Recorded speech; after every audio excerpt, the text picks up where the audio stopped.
"Can we have your scraps?" 4 hungry kids asked. He looked up and saw their blue eyes Captain Marcus Webb, sat alone in the corner of the dingy spaceport cantina, methodically working through his meal of synthesized protein and reconstituted vegetables. The food was terrible, as expected on Frontier Station 7, but it was fuel. Nothing more. He had learned long ago not to expect comfort in the outer territories.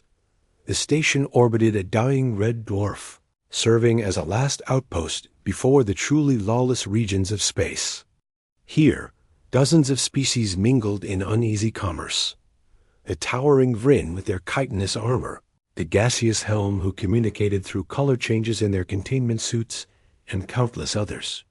Humans were rare this far out.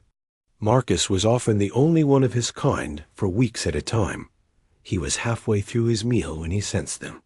4 small figures approached his table with hesitant steps. Marcus glanced up and immediately understood their situation. They were children of the Cathari species, humanoid in basic structure, but distinctly alien.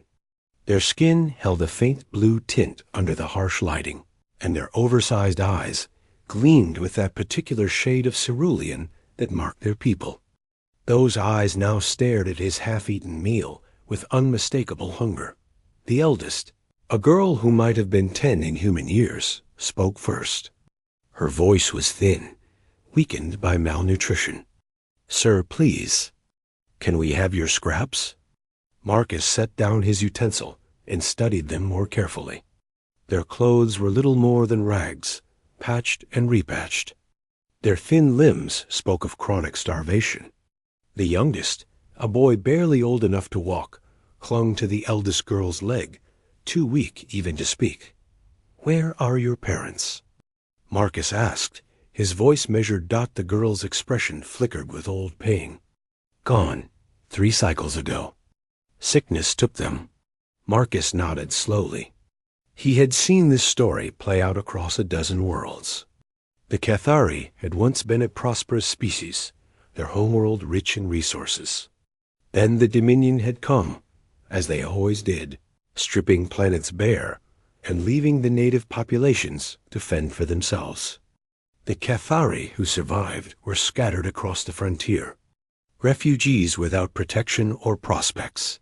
"Sit down," Marcus said, gesturing to the empty seats at his table. The children exchanged glances, uncertain whether to trust this strange human. But hunger won out over caution. They scrambled into the chairs, their eyes never leaving the food. Marcus pushed his plate to the center of the table. "Eat slowly. Your stomachs won't handle it if you rush." He expected them to ignore his advice and devour everything immediately. Instead, the eldest girl carefully divided the remaining food into 4 equal portions, ensuring even the youngest received his share. They ate with discipline, each bite measured and deliberate. These children had learned hard lessons about survival. While they ate, Marcus ordered another meal for himself and observed them. The girl met his gaze once, and he saw intelligence there beneath the desperation. She was protecting her siblings, keeping them alive through sheer force of will. He recognized that look. He had worn it himself once, long ago. "What are your names?" he asked. "I am Lyra," the girl said. "This is Den, Kova, and Little Tam." She indicated each child in turn. Marcus Webb, captain of the freight hauler Defiant Runner. Lyra's eyes widened slightly. A ship captain meant resources, opportunity. But she was too proud to beg outright. Instead, she asked, "You travel far?" "Far enough. Just finished a supply run to the mining colonies. Heading back to civilized space tomorrow." The children's faces fell. Tomorrow he would be gone, and they would return to scrounging in the station's refuse levels. Marcus knew the statistics. Children like these rarely survived more than a year. The station authorities considered them vermin, and most species viewed the displaced Cathari as little more than evolutionary failures. His second meal arrived. And Marcus ate in silence while the children watched. He should walk away after this, he told himself. He had his own problems, his own debts. Taking on 4 starving alien children would complicate everything. The rational choice was clear, but Marcus had stopped making purely rational choices years ago. That was the thing about humans that the galaxy never quite understood. They made decisions based on something other than cold logic. How would you 4 like to work for passage? Marcus asked suddenly. Lyra straightened, hope and suspicion warring in her expression. What kind of work? Ship maintenance, inventory management, basic repair duties. Nothing you can't learn. Food and quarters included. Standard apprentice terms. You would take all of us? Lyra asked, disbelief clear in her voice. All or none. I don't split up families. The other species in the cantina had noticed the conversation now. A Vryn merchant at the next table clicked his mandibles in what might have been laughter or contempt. Human sentiment, he said in galactic common. You saddle yourself with useless mouths. They will slow you down, cost you profit. This is why your kind never dominates.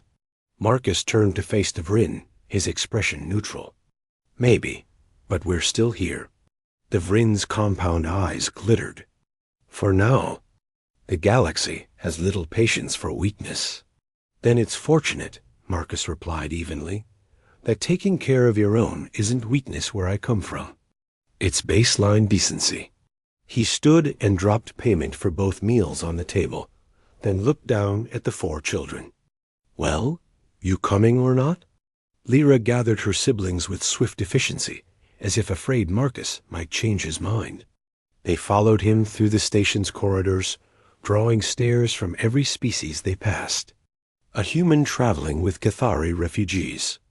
It made no sense by the galaxy's standards.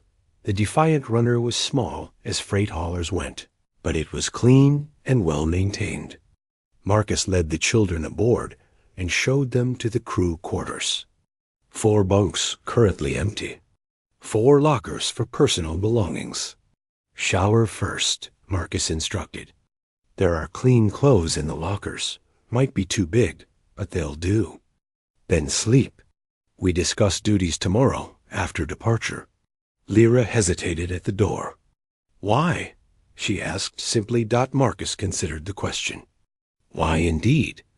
Because he remembered being young and hungry? Because someone had helped him once when they didn't have to?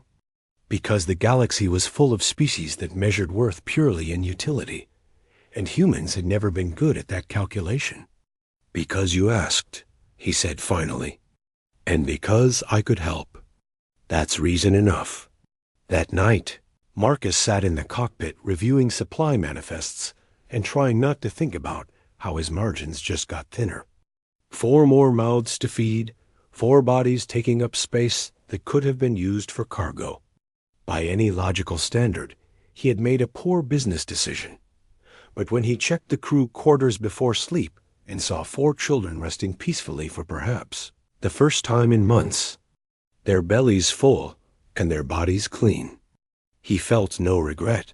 The galaxy ran on exploitation and efficiency, on the strong devouring the weak.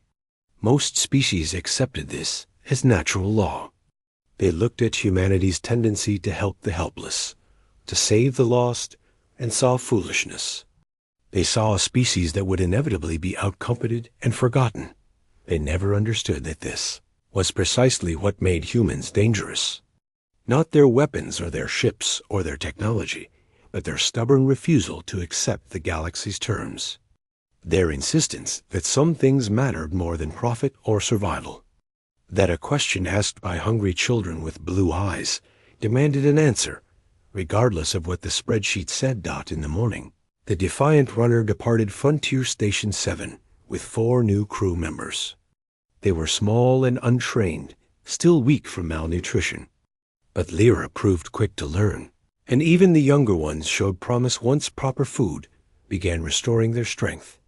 3 months later, when Marcus delivered his cargo to New Terra and registered his expanded crew, The port officials expressed confusion. Why burden himself with Cathari refugees when automated systems could do the work cheaper? Marcus simply smiled and said nothing. Let them wonder. Let the whole galaxy wonder why humans kept choosing compassion over efficiency, generosity over gain. Because someday, somewhere, those 4 children would remember. They would remember that when they were at their lowest, when they had nothing to offer but hunger and hope, a human had said yes. And maybe, just maybe, they would pass that lesson forward. That was how humanity really spread across the stars. Not through conquest or commerce, but through moments like these. Small decisions that rippled outward. 4 children saved, becoming 4 adults who knew that kindness was possible, who had seen it with their own eyes. The galaxy would learn eventually. Humans didn't play by the rules because they couldn't. They broke them on purpose. And in the breaking, they built something the cold equations could never account for. Something that looked like weakness, but turned out to be the strongest. Foundation of all. Community. Family. Hope those blue eyes would remember.